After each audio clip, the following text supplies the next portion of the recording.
finally, we come to the most disputable, the most contestable statement of all the incarnations of the Divine Sir.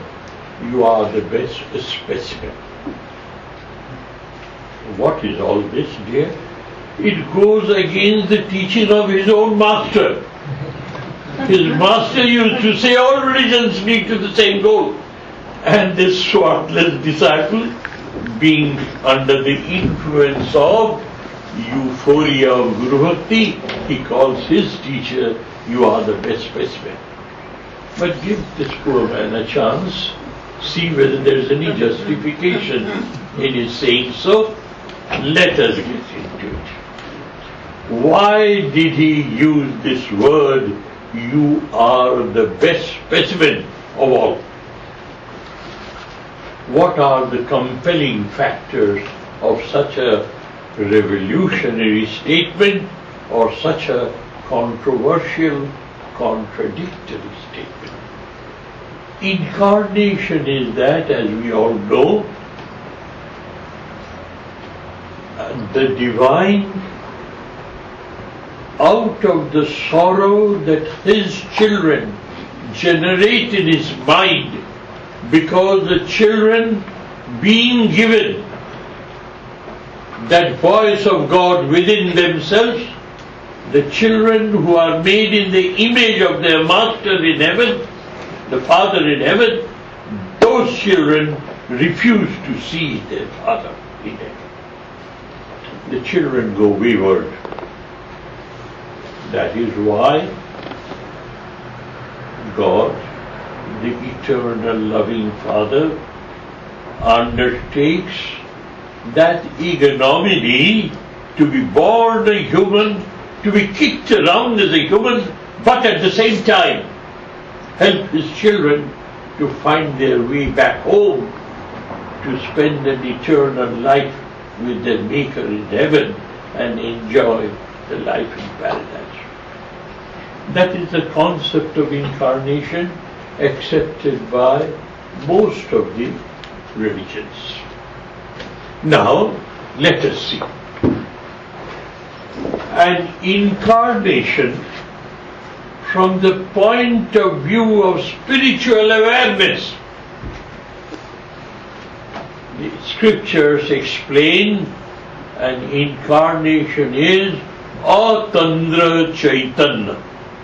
Atandra Chaitanya. Tandra is sleep. Chaitanya is consciousness, awareness.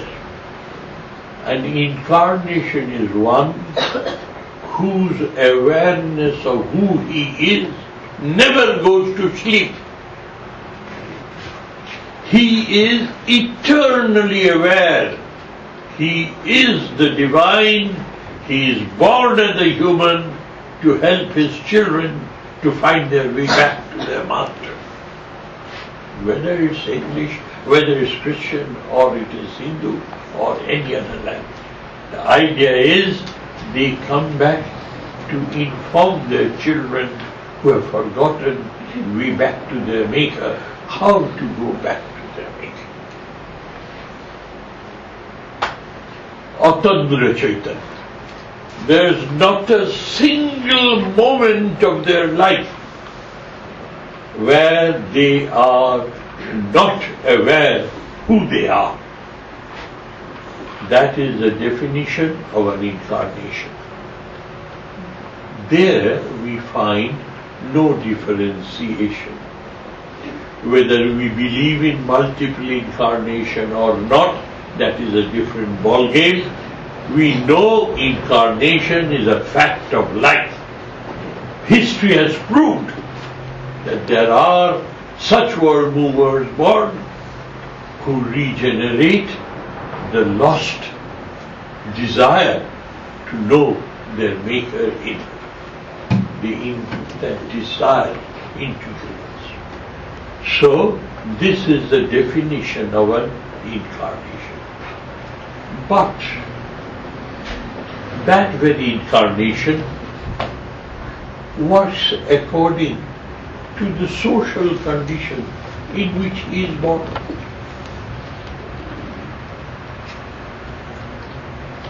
Please try to understand this aspect of an incarnation.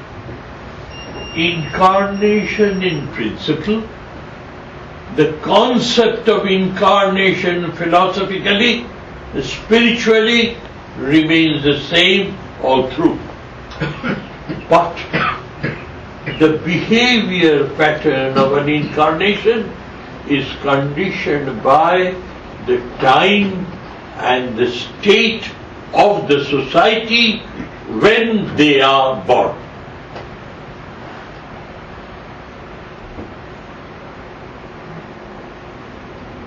The time and state of the society when they are born. So, we call Rama an incarnation. He was born to slay that demon, Ravana, who was standing in the way of desirous people who wants to go back to God. He was standing in the way and not allowing to. At that time, the only way out was Sri Rama set a way of life, a pattern of life, highly moral, highly ethical, and at the same time removed the concrete obstacle by slaying Ravana. That role Rama played, and Rama knew he is the divine all the time. And he knew what role he had to play, what part he has to play, and he played that role, played that part. He was accompanied by his divine consort, Ma Janaki, or Sita Devi. She had no role to play but to martyr herself, sacrifice herself to enhance the standing of her matchless master, Maryada Purushottam Ram. Please compare that role, time and situation of that time society demanded of him.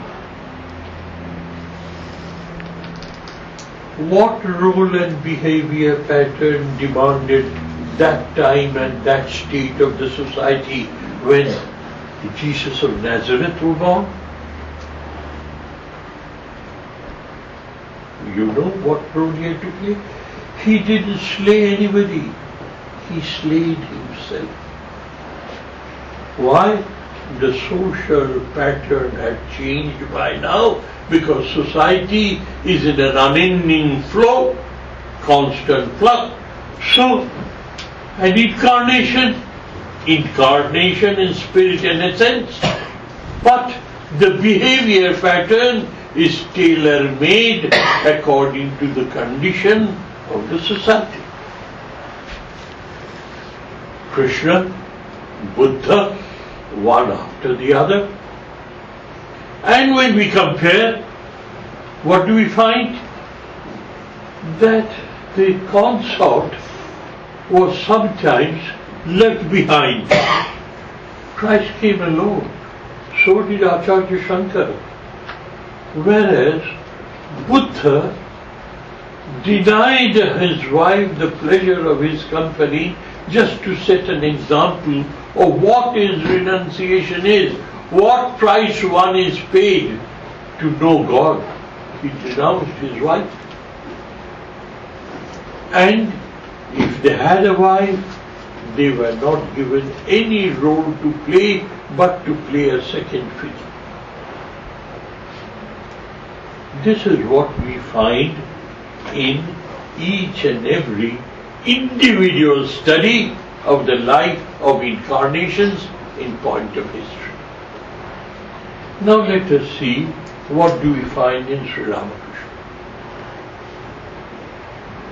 Mind you, all of the avatars, they are aware why they are born, what for they are born, what mission they have to fulfill.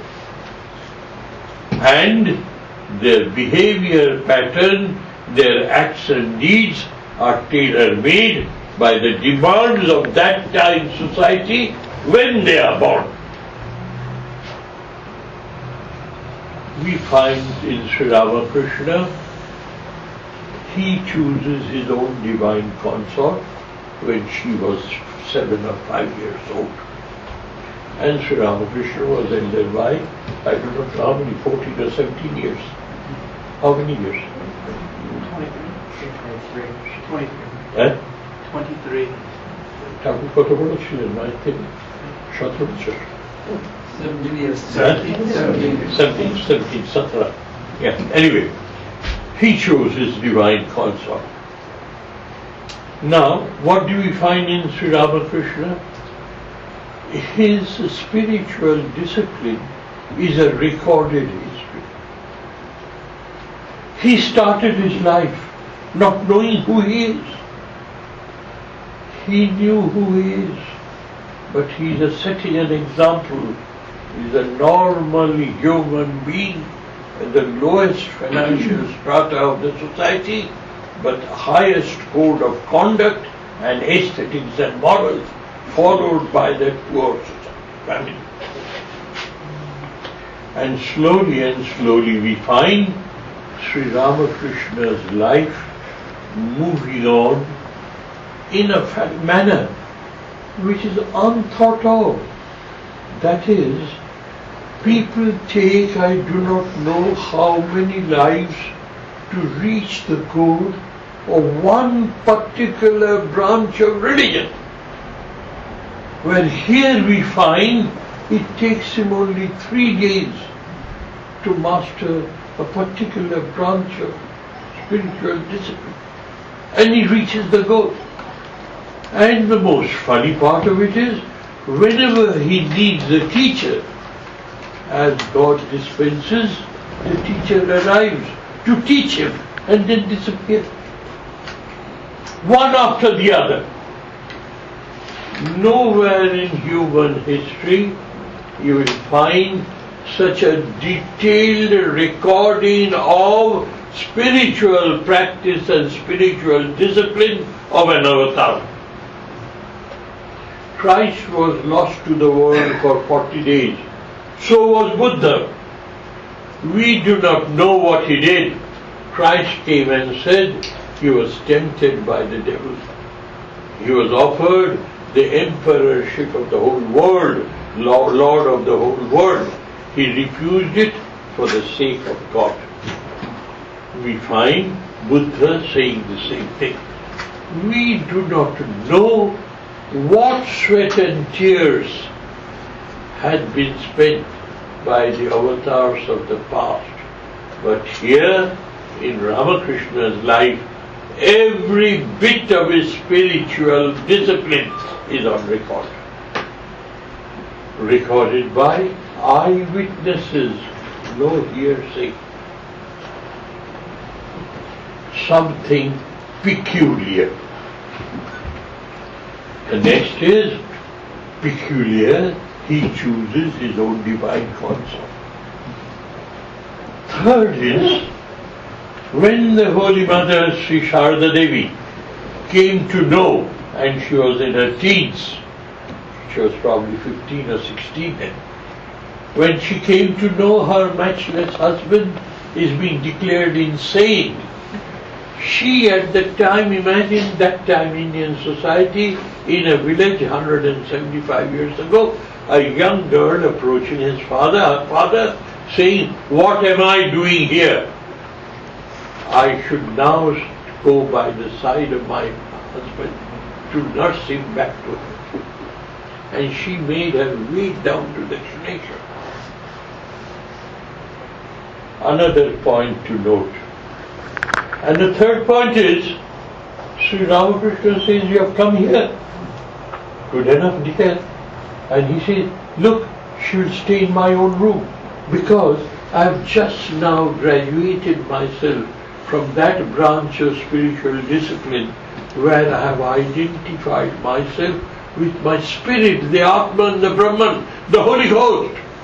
I would like to see whether that detachment from body consciousness is real or my make-believe. I am deceiving myself. Let her stay in my room. She is my married spouse." What do you think of it, dear? He puts himself into test. What for? To leave an impact behind us, an ordinary human being of Ramakrishna's humility, modesty, can, by the sweat of his brow, raise oneself to that level where the hold of this body-mind complex has totally disappeared, and he is established in the regality, the excellence, the majesty of his own soul, and he puts him to test. And what happens to that poor girl who has never been exposed to it? She was scared to death at night, seeing her husband almost dying. Indeed, because of the samadhi, the signs of death assailed the body. And she was scared. And when Rida, his attendant, Ramakrishna attendant, told him that she is dying out of scare, so it dawned into him that the poor girl is dying. So he teaches her how, look, when you see such symptoms in me, utter this mantra into my ears. That means I have reached that state by concentrating on this mantra. When you repeat it loudly to my ears, I will hold back to that sound and crawl back to normal consciousness. Going beyond the level of normal consciousness was that normalcy for him. For us it is something abnormal. That is how he educated his wife. And after his passing away, when the Holy Mother was asked what type of a husband he was a madman as far as we know. He was unworldly as far as we know. How did he treat him? You know what the mother used to say? Oh, he was a matchless husband. He taught me how to sweep the floor, how to place a wick on a candle, on a diya, on a lamp, how to place a wick on a lamp, and you know, how to go into Nirvikalpa Samadhi. That was the range of education that my master left behind me. From how to mop a floor, to how to enter Nirvikalpa Samadhi and come out of it on your own volition. That was the range of education that Ramakrishna imparted to his wife, Swami Sri Ramakrishna. And what is the ultimate here? That young wife, 17 years younger, when Ramakrishna was being acclaimed by a seminar that he has all the signs and symptoms of an avatar. It is not we who say so because we eat his salt. At that time, a seminar was called of all such scholars who are by their own authority could analyze the achievement of Ramakrishna in spiritual domain. And they were forced to admit unanimously that according to the signs and symptoms and definitions of an avatara, Sri Ramakrishna puts the bill totally. So it is not we who claim to be an avatara. In his lifetime, he was proclaimed by a group of scholars who were authentic enough, authoritative enough to declare so. That Sri Ramakrishna, on a very auspicious day, worships his wife, 17 years younger, and people didn't know who she was. And Sri Ramakrishna invokes in her the concept of motherhood of the divine. The world up till now has seen and has lived happily with the concept of fatherhood of the divine, the rewarder and punisher of our good and bad deeds. That is the concept of God, merciful Father and etc. etc. Ultimately, Father is a giver of rewards and giver of punishment. He keeps balance. But the concept of motherhood of the divine is a special feature of India's spiritual wisdom. And that is India's contribution to the whole world. That why conceive of the divine as only the father of the universe? Why not the mother of the universe?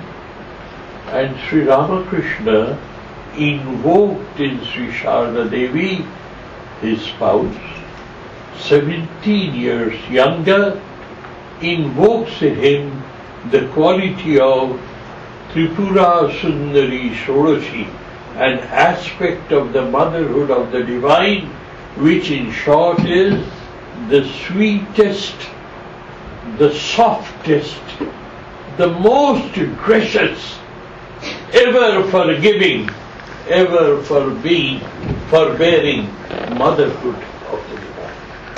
Compare with our own mothers, ever forbearing, ever forgiving, ever generous, softest, sweetest.